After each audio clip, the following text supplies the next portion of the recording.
And we're live. Hey, hey, hey. Hi, everybody. Welcome back to Crypto Talks. My name is Phil, and that's Rob. Wait, that's Rob. And we're gonna do the Macro Tuesday thing today, again, like every Tuesday. Every Tuesday, yes. Every Tuesday since 3 weeks back. Yeah. And I just realized I forgot something, but that's fine. So, today we're gonna talk about money creation, how that kind of works, and also, we're going to try to kind of get into how crypto can disrupt that industry a little bit. And why there's better alternatives and why maybe that the system that we have now is kind of not working. I mean, it's working, but it's not working very well, in my opinion. It's there are here's a number the deal. of reasons why it's broken, but yes, but here's the deal: we have Austrian economics on one side, which is you look at capital in a completely different way, and you have Keynesian economics, which is what we have right now. I think we're probably not going to dig into like the hybrid that we might see working for that, but this is the thing is I don't necessarily agree that there is such thing as a differentiation between Keynesian and Austrian. They're just different ways to view value, and yes, we live in a world where you have the joy of doing both because you do. You're into crypto. So but yes, this is correct. Okay, now I've done the thing that I was supposed to do 5 minutes ago. All right, so I'm actually going to leave it off for you right away, Rob, because you had a good in for this with money creation and. So, do you want your charts open? No, not yet. It's all good. All right. Fine. Mostly because I don't have a good chart necessarily to show. Oh yeah, that's true. But it's simply just a kind of thought about when we talk about this world of there's money creation and Keynesian economics, and that we live in this world of infinite money creation where the money supply only just goes up, and a lot of people really don't understand what that actually means, and that it's not necessarily a bad thing, because I just want to sort of picture a thought, is that you want to take out a loan and you want to do that so you can start a business. You want to start this business so that you can contribute to the marketplace and you can make profit and create economic value. So you go to the bank and you borrow $10,000 and you borrow that money over a period of time, and after, let's say, 5 years, and after the agreed period, your loan is up and you've paid back a total of $12,000. You've paid back $10,000, you've paid $2,000 interest. Now, when you take out a loan, whenever you take out a loan, you have essentially created money. You have created you owe some money, a piece of paper or a number on a screen that says you owe $10,000. Meanwhile, the bank receives an equal number on a screen that says I am owed $10,000. So you have a liability, you have money that you owe, and the bank has an asset. So poof, congratulations, we've just created money out of thin air. You owe money, you owe $10,000 that you haven't earned yet, and the bank has $10,000 of an asset, but they have that as an asset. That's a number on their screen that says, hi, I own this. And so you've just created money. Now, as you repay the loan back, as you reduce the amount of your liability, you're also reducing the amount of the bank's asset. In a sense, every time you pay back a loan, the capital that you've paid off is money destruction. However, you're also paying interest. And in doing so, you're handing the bank money. And at the end of it, you've paid off the $10,000. So your liability has disappeared and the bank's asset has disappeared. But the bank has received $2,000 extra from you. And that is now new money. That is fresh money that you've created in the system. Now, if your business went under and you couldn't afford to repay that loan, well, then the bank doesn't get all of that money. So it was your loan which led to your business, which led to you contributing to the economy, that allowed the economy to grow. And in doing so, we created $2,000 worth of new money. And so as the world gets as economic growth grows naturally under what is a responsible, normal Keynesian system, it's simply that the amount of money naturally grows because people borrow money and they pay back interest. And so the creation of money is simply a function of expanding loans. The only way to create new money is to take out new loans. And so when you have zero interest rates, as we have done for the last 10 years, or most of the last 10 years, that, or 2% interest rates as it reached in the US or so, then this is a distortion of money, because suddenly you are not having to pay any additional interest in order to make profit on a loan. So the people who are lending you that money are receiving absolutely minimal interest, which means that it's less viable for them to give that money up because it's just not worth it. So what do they do with that instead? They go, oh, let's put it into other assets, such as stocks, such as real estate. So they're basically saying my money is not worth holding because it isn't appreciating faster than the overall economy, which it's not necessarily it shouldn't do. It should be, money is not the economy. And if you create a good business, then you should be able to outpace the monetary growth of the economy. So it's just giving a baseline. And if your baseline is zero, well, then you aren't going to put your money into savings or into bonds or into any sort of, you're not going to lend it out. You're just going to go and spend it on other things, largely the stock market. So during this period of 0% or unnatural interest rates, which is what has led to say, okay, this is Keynesian economics on steroids. This is us blowing up. Misusing the system, really. Yeah, but it's not, in a way, at the same time, because all it means is that people are choosing to go, I'm going to put my money into real assets and stocks. Buying a car or something like that. Or buying a car, but either if they're investing it, they're buying real estate, they're buying gold, whatever it is they're choosing to buy. They are simply opting out of the Keynesian aspect of that system. They're buying, they're not investing in money itself, which is essentially what lending money out is. So we always have this sort of duality of a Keynesian and an Austrian system side by side. What's happened is, for the last 10 years, the Keynesian system has deviated from fair value, i.e. we haven't been handing out the interest rates that we should have done for the risk that people are taking to lend out money. And in doing so, we've just blown up this gigantic asset bubble. And what's happened with that is that everything, like you said, all the assets, the stock market, everything, prices of houses, everything has gone up exponentially because it doesn't cost you anything, well, nearly anything, to borrow money, which also means more money into the system or in circulation means higher inflation, which means that your loan that you have is going to cost you less, and because wages are supposed to go up in, sort of tandem. Well, hopefully would be in tandem with, inflation, but that doesn't really happen, which means that your loan, your mortgage, would be eaten up over the course of the time that you have it. I think, if I calculated this correctly, and correct me if I'm wrong here, but I think in 10 years, your cash holdings lose about 50% of the value at the current rate of inflation. That sounds about right. In terms of value, it is about, let's see. At this current rate, you're losing half of your purchasing power, not the value. Well, that is the value of cash. It's still a dollar, but a dollar buys less stuff, right? So yes, but this is then the kind of, you have to bear in mind what is a dollar. A dollar it's not inherently supposed to be a long-term store of value. No. If you want it to be a long-term store of value, you put it in the bank and you receive 5% interest, and that is you saying, okay, I want to just maintain my purchasing power. That is what interest rates are supposed to be. They're supposed to be a representation of the additional money that needs to be given out to the economy in order to maintain the growth in the economy. If you multiply the economy by, and as I say, we got touched on this yesterday, we're talking about Tether.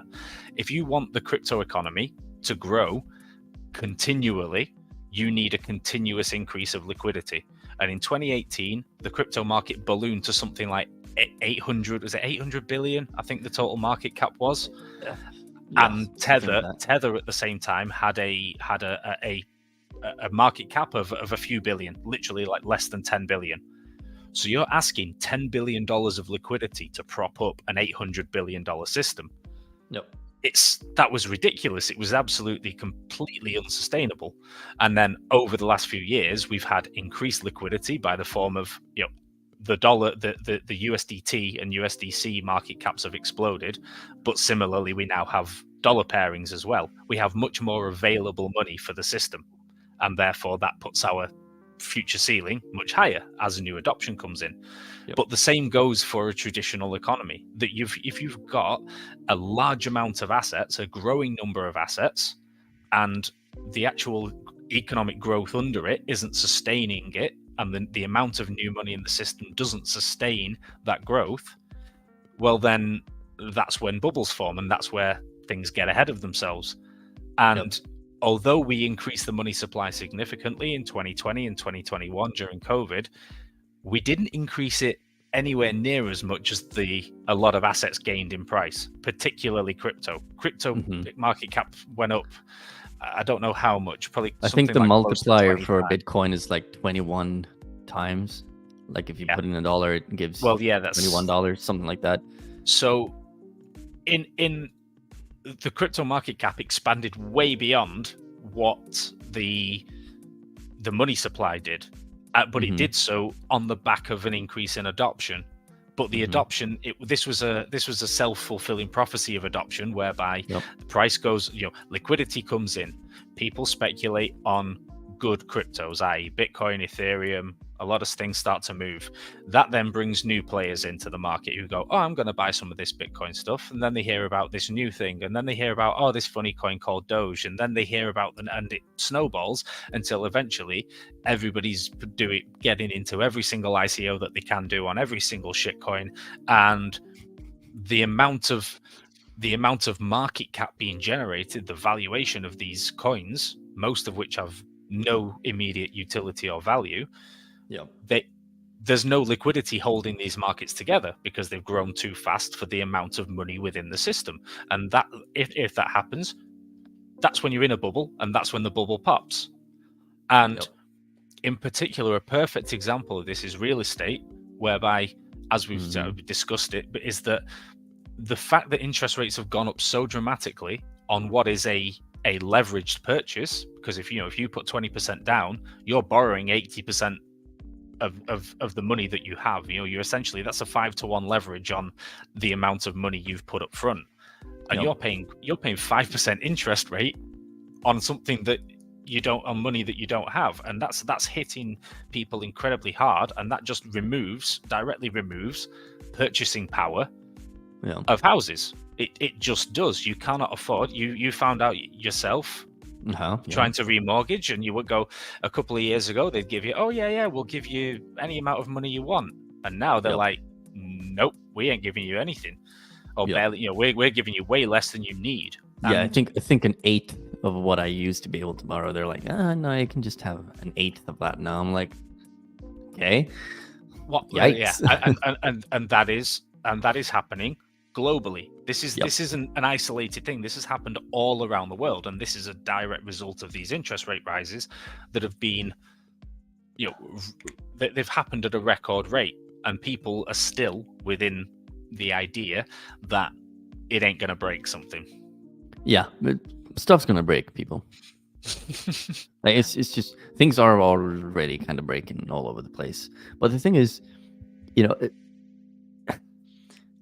it's such an awkward thing to talk about with people as well, because I know this stuff is not very fun to talk about. Like, if you're not into finances, if you're not into, investing or trading or whatever, especially, if you're not kind of into it or interested in it, you kind of have to land in this pit of snakes before you go, maybe there's a better way to do this stuff. And that's when you start getting people coming into the crypto space or in finances overall, when they start learning about it. unless it's their job from the get-go. It's like, and this is why it's so hard for myself and Rob, for example, to talk to friends of ours or colleagues or whatever. They just don't want to hear it. They're like, oh, I'm fine. It's like, yeah, but if you did things a little bit differently, you could be super fine. So I have a perfect example of this. I have a colleague at work, and he's done he's done brilliantly well objectively. He finished university. He's joined our company. He's been working here now for about 4 years, and he's just gone and bought himself a house. Great, bravo to him. That's they say that is objectively brilliant, and he saved up something like £50,000. He got himself a house for about £250,000. So he's still borrowed a significant sum of money, and that's great for him. But I pointed out to him that in 2020, I was telling him heavily, as somebody who is still live with his parents, who just got a job, who just got to consider buying some Bitcoin, consider buying some crypto, and he dabbled. He had a little nibble, maybe bought a few £100 worth that he's probably still got. But I pointed out the fact that if he was started buying it now, 2020, and if he then waited and accumulated at lows, then he would end up, because he already knows the basics of investing, he knows those principles, and I said he would end up being a hell of a lot better. And we actually, essentially, he could have bought that house without a loan, basically, if he wanted to, or at least with 50% less loan. Yeah. And this is the thing, is that, and now we're in a situation where if he'd have taken that £50,000, put it into Bitcoin, and rented a small flat for the next few years, whether or not that was a good idea for his, it's an easier thing to sell to us than it is to sell to somebody with a partner, somebody who wants to grow up and live life. But if he'd have made that sacrifice and he put all of that money now into Bitcoin, say at $15,000, he went and bought himself 4 Bitcoin and then waited 4 years. If you look at the situation that he's likely going to end up in, as in, yeah, he'll be all right. He'll be fine. He'll pay as long as he can afford to pay his mortgage. But there's a decent likelihood that house prices are going to very least stagnate or have an extended sort of period of time where they don't go up in any meaningful way. And I think we'd all be very surprised if Bitcoin wasn't significantly higher in 4 to 5 years. So, So there's no guarantees. However, the likelihood and the way that everything is laid out makes it, to me, the idea of buying a home aged 26, 27 years old, getting absolutely mortgaged up with a huge amount of life savings relative. I'm like, there's so much better things that you can do with that money. Yep. And this is one of those opportunities where you might have to be far more patient than you'd like to be, but this period of time is where millionaires are made, not during the bull market when everybody's FOMOing into loose liquidity conditions. You know what I just thought of? I thought of this experiment. I'm sure you've heard of it, where scientists brought in I don't know how many kids it was. I think it was like a couple of hundred kids or whatever, and they gave them a bowl of a bowl with one marshmallow in it. I think this was like the 60s or 50s, something like that. This is a long time ago. Experiment. And so they gave the kids a bowl with one, and they said, you can have that now if you want, but I'm just but if you wait for 10-15 minutes, I'm just gonna go do some stuff here, play with these toys. When I come back, I'm gonna bring back a whole bowl that you can have if you just don't eat that now. Just leave that there. Yeah. And the kids that the kids that left the candy to get more, they did, like 30 years later, did way better in life. It's a personality thing, right? And that kind of proves the theory of delayed gratification. So if you can wait and get that delayed gratification, you can get so much more gains from it, no matter what it is. So if you take this perspective and use that, I use that a lot in my investment thesis, is I get in at the lows, and I know a lot of people do this. You buy the bear market, you wait, and then you sell the peak as to the best of your abilities. Obviously, no one can hit the perfect top, realistically. But still, that's okay. You wait for 2 years, and then you do it. Instead of saying, oh, there's a small pump, like we're currently in, and you take out the profits, you do stuff. And then I even met a guy today that bought ETH at $180 or 112. No, wait, 60, I think it was. He bought it at $60 way back when, or something like that. Then he pumped to 112 and he took profits. Later, it just went higher and higher, and he was like, "Ah, crap." And this kind of proves the theory, right? You wait, and obviously you need to kind of understand the crypto 4-year cycle thing for that. So I mean, he's just a guy that wanted to dabble in crypto, didn't know much about the cycles or anything. And to be fair, not really anyone really did back then. The established thesis of the 4-year cycle wasn't really, I don't think, that much talked about when ETH was $180. No. But bring that type of thinking into your investment, unless of course you're a trader, then that's a different story. But But then personally, I think both you and I have a long-term hold and we have a trading hold. Yes, and don't mix the two up. Yep. Yeah, that's easier said than done, I think. Yeah. In many ways, it's difficult, but yeah, no, you're right. Your colleague there, he would, in retrospect, it's easy to say like, hey, yeah, you should have done it this way instead. But it's like at the time, the moment, if the moment was right for him, I guess, it's who you are that matters really, and what you do. Yeah, at the end of the day, be happy. Money's not everything, but no. It's just easier. It's still, if you want to have, if your plan is, okay, how can I retire as feasibly early as I can, then you do that by making the most intelligent decision that you can with your money. Yeah, optimize. And and that's it. The fact is that this period of high interest rates is not conducive to growing assets. It's not, especially if you think about 2022, going from near 0 to 5% is incredibly bearish for assets overall. And that's what we saw. Now, this is then the kind of thing that should set off the alarm bells is what has improved about the economy so substantially that leaves the S&P is how many percent from its all-time high? About 5? Yeah, not much. 6, about 6% from its all-time high. Mm-hmm. And you look at maybe this is something we can bring the chart up for. Oh yeah, I can. Hold on. Here we go. There you go. So I'll tell you what I can do is I can move it to the weekly. I think it's easier to see. Just give me a second. So I'll move it to the weekly and I'll put it on line. So here's the S&P is in white and the M2 money supply is in orange, and you can maybe see there is somewhat of a correlation. So I can add on one of our indicators here. Yeah, we can explain as well while you're doing this that S&P 500, for those who don't know, if you're new in this, it is an exchange traded fund, I guess you could call it. I mean, it's an index fund of the exchange. Yeah, sorry, that's what I meant. Yeah, index fund of the 500 largest company in the United States. You buy that, you buy a piece of those 500 companies.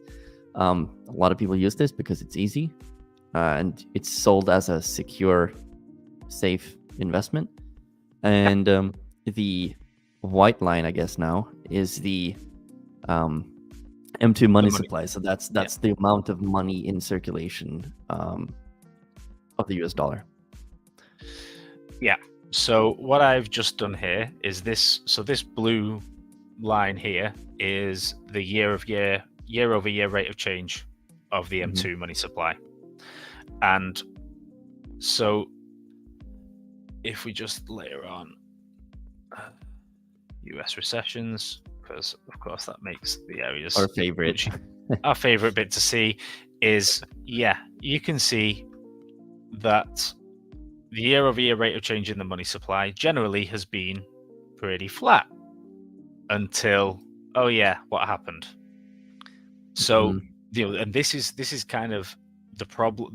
For years, this wasn't a problem because we had this continuous overall 6-ish%, 4. Some years it went down to it went to near zero in the 90s. There's basically no new money being created. We've averaged out to this more sort of 6% per year, which is fine if GDP growth is above 6% per year. If that's the case, then each worker is becoming more productive in real terms.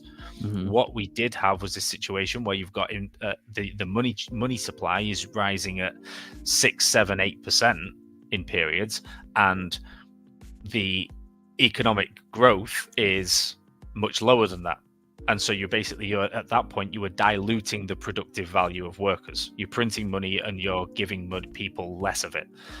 And you can see sort of the little jumps up here. So you've got periods of QE. So there's QE1, there's QE2, there's QE3.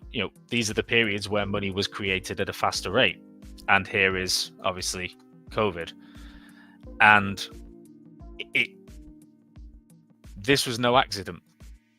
This is no accident at all. The overall supply, this is, although this is a flat line, it's positive. So there is a continuous growth.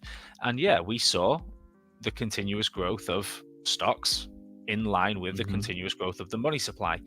And if real economic growth is causing this money supply increase, great.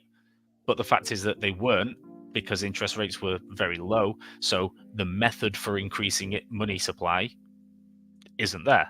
What did they do? They printed it. They created it from thin air. And it has the same effect, but it means that there's a misallocation, because whereas actual inflation, people come to pay for their loans, how do they do it? They own a business, they sell things, they make things, and the real economy gets to benefit from that. By just printing money, the stock market benefits, financial assets benefit, but this money can't make its way out into the real financial system in the same way that actual genuine economic growth can. And there lies the problem, is they just printed an absolute bucket load of money, necessarily so to an extent, but not all of that money ever most of that money never really made it into the real economy. It just sat in the financial economy. And now we've had this absolute gigantic pump of the money supply, but look what we're doing now. We've had a reduction, a record reduction as well. We're currently sitting down at minus 4%, minus 3.5%. It was very, very rare that the money supply, it never dropped below zero. Like the money supply has been on a year-over-year basis has continually increased now for as far back as this chart goes. Back to the 60s. So this is the first ever period of true M2 money supply reduction, and people think that's bullish. That this stock market is this bull market in stocks, so this rally in stocks is sustainable, and by extension, this rally in crypto, this rally in financial assets. You have to consider the big picture, which is that this macro, and the fact that a lot of things are going to continue to make higher highs, and they will continue to grow, and they will develop gain adoption. As we said, 99% of these coins are fundamentally worthless, or they're fundamentally not going to be valuable in 10 years' time. They don't have staying power. They will be, and it's perfectly normal that if you look at the biggest companies in the world of 50 years ago, how many of them could you name?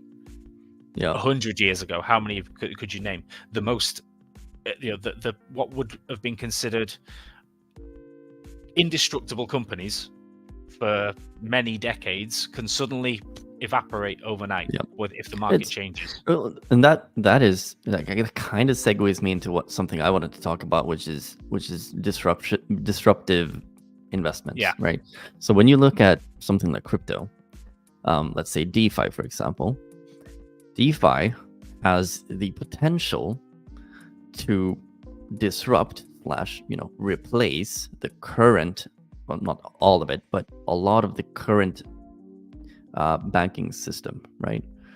Because if you can borrow money through DeFi, decentralized finance, if I can borrow money straight from Rob through a smart contract on Ethereum or Solana or Avalanche, whatever, if we can do that, then why do we need a bank to get loans, right? This is disruptive stuff. This is one of the disruptive aspects of crypto. There's, the big one is Bitcoin, because it kind of changes the whole base layer, of how, what is money, what is value, what's going to prop up, the economy, right? It's, you can't just swap Bitcoin out with, you can't say, oh, Bitcoin's going to replace the dollar. I mean, no, it's they can. But so let's why think of it in terms of crypto, and you have to think of it in terms of dominance. Bitcoin dominance, we have Ethereum dominance, Solana dominance. Look at the idea that good projects will gain orders of magnitude over the overall market. Yeah. And most of the market will fundamentally fall away, and the cream will eventually rise to the top. And then you will continually get new creations that have to fight their way in or fail. Mm-hmm. Yeah. The average lifespan of a fiat currency is 27 years. That's the average lifespan. Of a fiat currency, yes. But I think of a world reserve currency is like 105. Yeah, but that's how many world reserve currencies have there been? Not many. 2. Yeah. There's been the pound, and then there's been the dollar. Well, there's been gold as well for a while, but that was but gold wasn't in the same way. It wasn't a world different reserve type currency, of money, but different type of money in a different financial world. But we've so the pound. I like that, the idea that a pound was originally named so because I think it was a pound of was it a pound of sterling silver or 20 ounces of sterling silver, something like that. And the equivalent value of a pound today is something like 99.5% lower than the original valuation of a pound. Now, the pound is the oldest fiat currency in existence. It's over 300 years old. Success, in that sense, has been a devaluation of 99.5%. That's what success means to a fiat currency. It's continued to function almost, I wouldn't say flawlessly. There's been periods of high debt, particularly after the war, which led to the dollar replacing it as the global reserve currency. But Britain kind of just went, yeah, you know what, we've done with this malarkey. You take care of it from now on.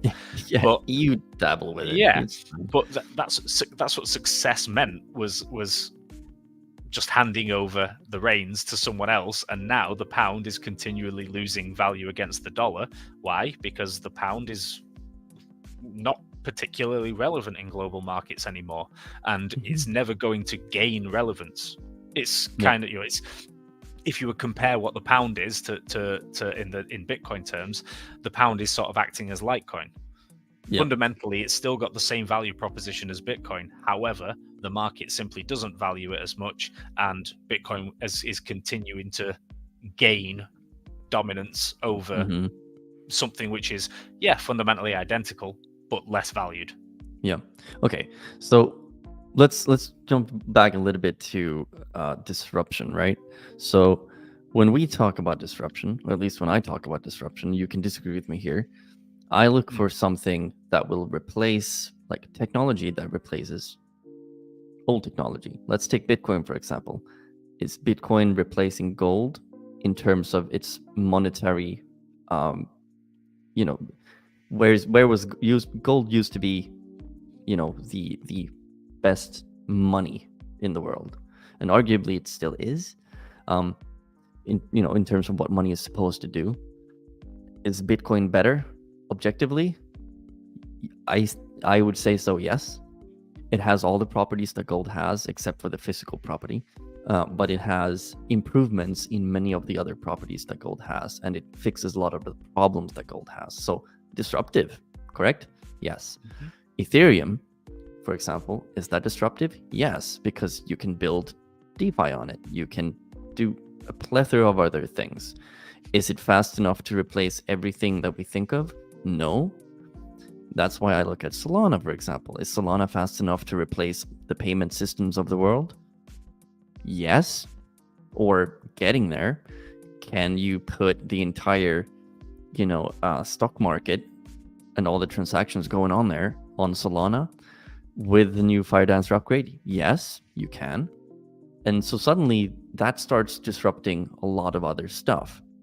So this is why I don't understand why people keep arguing, oh, Solana is not going to replace this. It's not there to replace ETH. It's to replace parts that ETH cannot fix, right?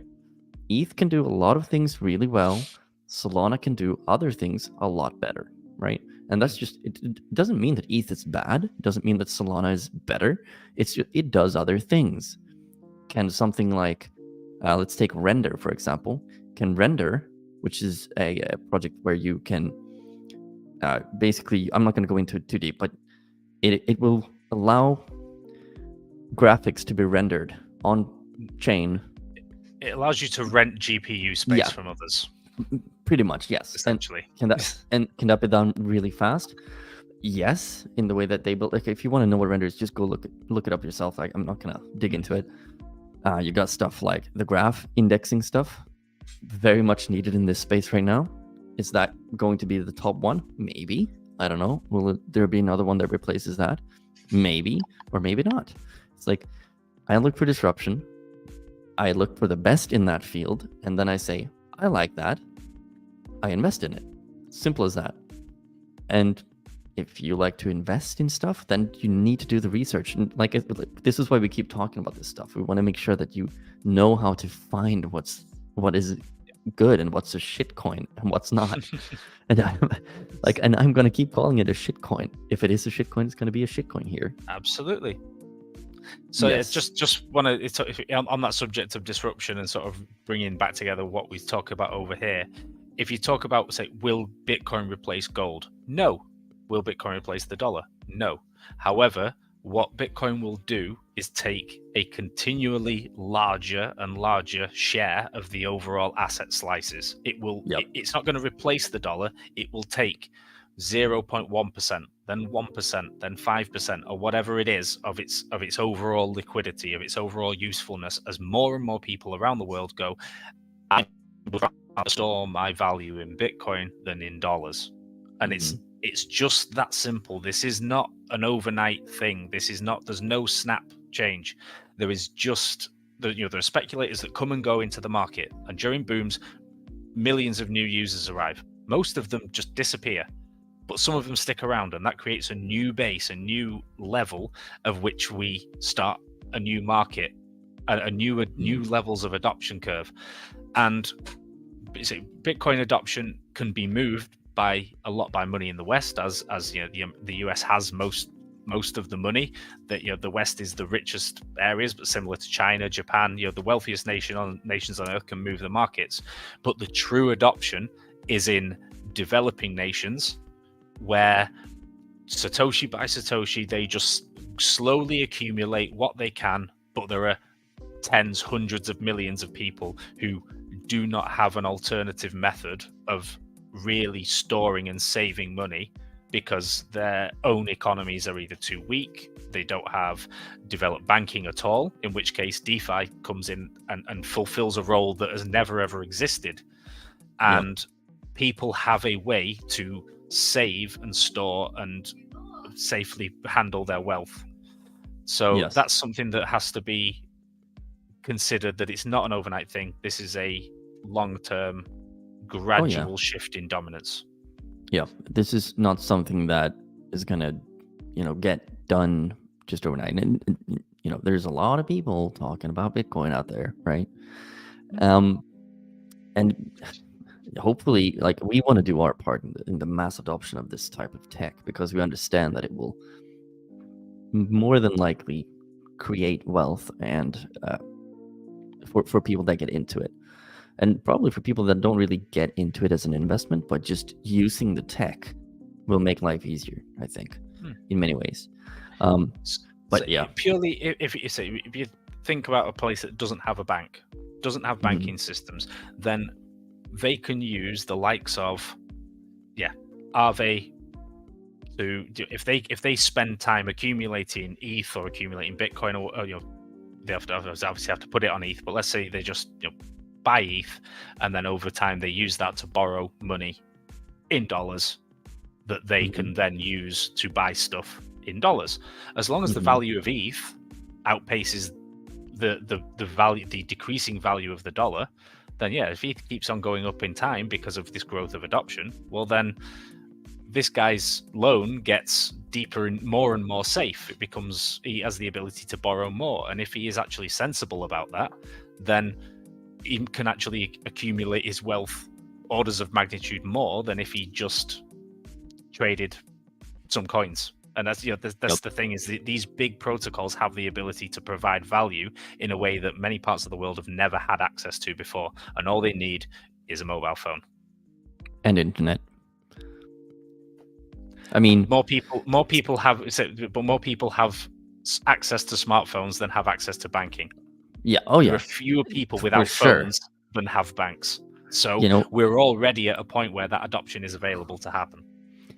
And the whole internet connection thing, a lot of areas in the world don't have that. But year after year, I'm going to give a shout out to Elon Musk for doing Starlink on this one. I mean, it's about time he did something useful. Okay, we're gonna round it off here anyway, because we need to keep this one under 45. And by the way, this time, make sure you follow our Instagram as well, because we will start putting things there very soon. We have a dude called Jay who's going to do things for us on that. So make sure you like, subscribe, notification bell on, join the Discord. Make sure you hang out with us, because we're there the whole time. We're going to jump in there after this. Let's talk. And also, if you have questions during any of these streams, just ask them, right? We'd love to take some questions and respond to them. Like, it's part of the fun doing this. But yeah. Well, to be fair, we didn't mention the one question that we did get. What about moon dust? What about moon dust? It seems fun. I have no idea what it is. Always have a designated friend that stays sober, so he can sort you out if anything problematic happens. Before we leave, super quick. We didn't get these numbers last time, but look. 4.9% CPI down to 3.6% CPI in the European Union. Huge difference from last one. And we'll see where that leads for Europe here in a while. Hopefully not to deflation, but we'll have to see. That'll be probably a talk for next week, maybe. Yeah. All right. Thanks, everybody. See you next time. Cheers. Next time. Bye.